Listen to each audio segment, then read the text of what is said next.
Handstands are a great way to build upper body strength and stability, specifically in the shoulders, hands, forearms, but really you're gonna feel it everywhere, the serratus especially.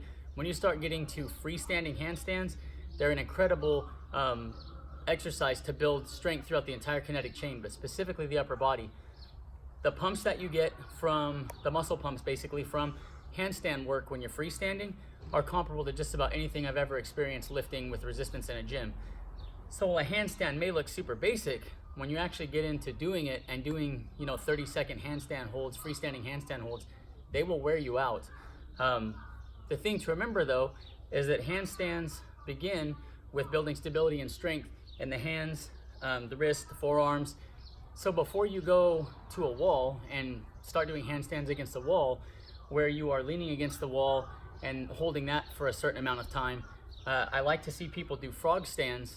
And the purpose for the frog stand is that you are balancing the body's weight on top of the hands, but because of the way the body is positioned, you have more weight to either side of the hands, and so it's really a lot easier to balance. And doing that, you're still building the strength and stability. So what that's gonna look like, a majority of people can start into a frog stand without their head down. And that would look like this. So put your hands flat on the ground, take your knees just outside the elbows. You're gonna bend the elbows, and you're just going to rock up like this, and then just pick your feet up, point the toes, and that's pretty much it. And you can work that hold, and you have your legs and your lower body pretty much at a 50-50 weight distribution. So it shouldn't be too difficult to maintain that. And you can do those for just a few seconds and work up till ideally 30-second frog stand holds. If that's too difficult when you're first starting, you can put your head down to form a triangular base for better stability.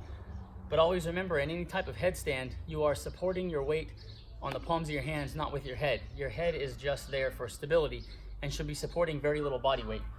So that would look like this.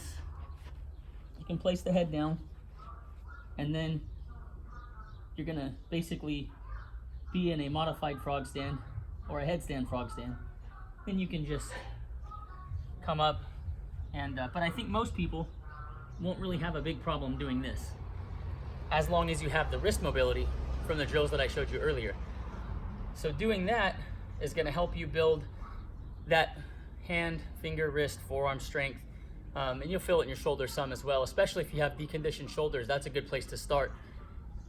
Then you can transition to doing your wall, or in my case, fence, but you can start doing your wall handstand holds.